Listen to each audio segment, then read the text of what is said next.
কখনো মারণ ভাইরাসের রোগে, তখন তাদের কোথাও রেখে ট্রিটমেন্ট করার জায়গা থাকে না। প্রত্যেকটা লোকাল বডিজকে এমন একটি জায়গা বা স্পট ঠিক করতে হবে যেখানে এ ধরনের নিয়ে কাজ করি গরুগাড়ি পশুদের। এখানে যে উপস্থিত সাংবাদিকরা আছেন তাদের অনেক অনেক ধন্যবাদ যে আজকে আপনারা আমাদের এই প্রেস কনফারেন্সে এসেছেন। আর যারা অ্যানিমেল লাভার আছেন, অ্যানিমেল অ্যাক্টিভিস্ট আছেন, তাদেরও অনেক ধন্যবাদ যে আপনারা আমাদের এই প্রেস কনফারেন্সে এসেছেন। আমরা বহু বছর ধরে শহরে কাজ করি এবং কাজ করতে গিয়ে আমরা যে যে সমস্যার সম্মুখীন হয়েছি, প্রচুর সমস্যার সম্মুখীন হচ্ছি আমরা প্রতিনিয়ত, সেই পয়েন্টগুলো ধরা বলবে।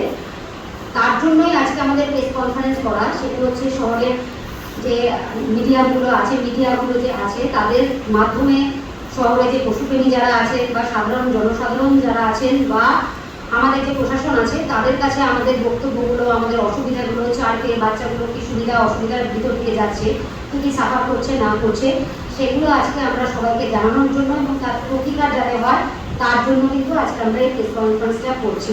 আবার বলছি, যে সাংবাদিকরা আজকে এসেছেন তাদের অনেক অনেক ধন্যবাদ যে আপনারা আমাদের প্রেস কনফারেন্সে এসেছেন। তোরা এবার পয়েন্টগুলো বলবে যে আমাদের কী কী পয়েন্ট আছে, কী কী বিষয় নিয়ে আমরা প্রতিনিয়ত লড়াই করে যাচ্ছি, লড়াই করতে চাইছি।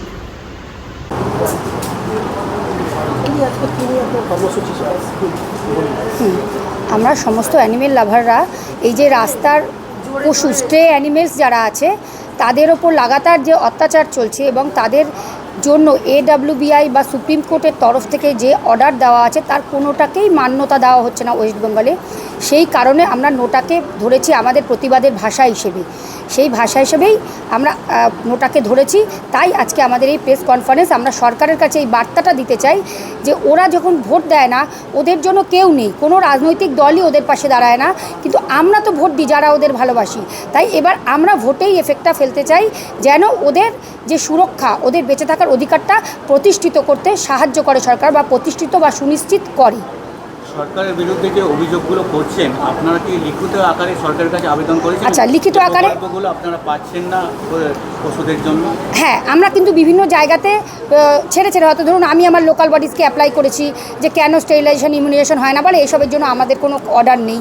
আমরা মিনিস্টার ইনচার্জ স্বপন দেবনাথকে ইললিগাল ব্রিডিংয়ের নোটিফিকেশন করার জন্য 150 জন মিলে সই করে আজ থেকে বছর 2 আগে পাঠিয়েছি, তার কোনো রকম কোনো উত্তর আমরা পাইনি।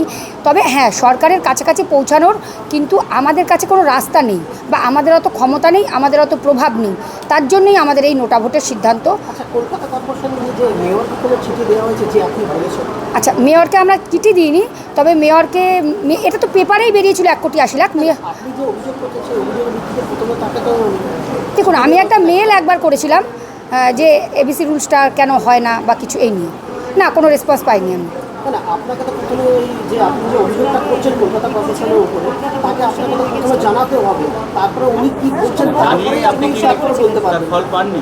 না, আমরা জানাইনি সেভাবে অফিসিয়ালি, আমরা কোনো চিঠি দিইনি, কিন্তু তার আগে দেওয়া হয়েছিল অবশ্যই। দেখুন, অত্যাচার হচ্ছে কোনো একটা এলাকা ভিত্তিক না সারা রাজ্য জুড়ে? সারা রাজ্য জুড়ে। আপনার নামটা? আমার নাম দোলা সরকার।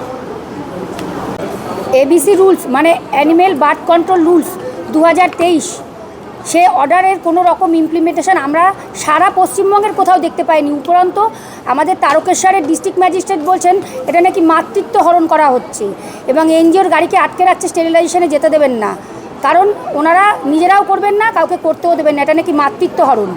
ঠিক আছে, আমাদের প্রত্যেকটা সময় এই কাজে বাধা দেওয়া হচ্ছে। অতএব ওদের ভালো রাখার আইনি একমাত্র রাস্তা হচ্ছে কিন্তু এই ABC রুলসের ইমপ্লিমেন্টেশন।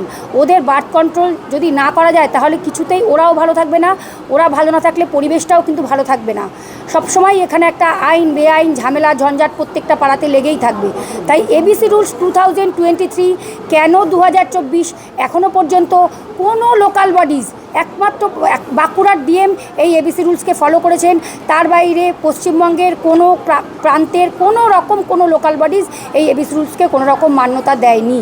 তাই একটা সেন্ট্রাল গভর্নমেন্ট থেকে একটা অর্ডার বেরিয়েছে, তার জন্য আবার আপনি আলাদাভাবে বলার জন্য আর অপেক্ষা রাখে? সেই অর্ডারটাকেই তো মান্যতা দেওয়া উচিত ছিল। কেন ABC রুলসের জন্য তারা যে NGOগুলোকে ঠিক করেছে, সেই NGO কটা কেস করেছে, কোথায় অর্গান প্রিজার্ভ করা হয়েছে, এই সমস্ত ডাটা রেকর্ড আছে কি দেখাতে পারবে খুব সঠিকভাবে? আর ABC রুলসের যেভাবে করার কথা ABC centre with CCTV camera, সেরকম কোনো ABC সেন্টার কোথাও নেই। ধরে ধরে কোনো একটা জায়গায় গিয়ে অপারেশন করায়, অনেকের আবার পেটের নাড়িভুড়িও বেরিয়ে যায়। অতএব আমরা চাই এবিসি 2023-তে যে এবিসি রুলস বেরিয়েছে তার প্রপার ইমপ্লিমেন্টেশন সরকার করবে এবং যত্ন সহকারে করবে। কলকাতা কর্পোরেশনের কোনো ডেপুটেশন দেওয়া হবে এই বিষয়টা নিয়ে? আমরা একটা ডেপুটেশন দেওয়ার কথা ভেবেছি। দেখুন, ভোট এখন এই অসুবিধা, এখন আমাদের এগোতেই দেয় না। আমরা যে কোনো ডেপুটেশন দেবো আমাদেরকে সর্বক্ষণ বাধা দেয়। পুলিশকে আমরা পারমিশন চাইলে একটা মিছিলেরও পারমিশন পাই না। আমরা কোথা দিয়ে করব? আমরা ভেবেছিলাম আমরা স্প্যানের ডিস্টে একটা এই নিয়ে অবস্থান বিক্ষোভ করব, আমাদের কোনো পারমিশন দেয়নি। প্রতি মুহূর্তে কোনো না কোনো কারণে আমাদের আটকে দেয়। আমরা দেখাই করতে যেতে পারিনি। আচ্ছা, একটা কথা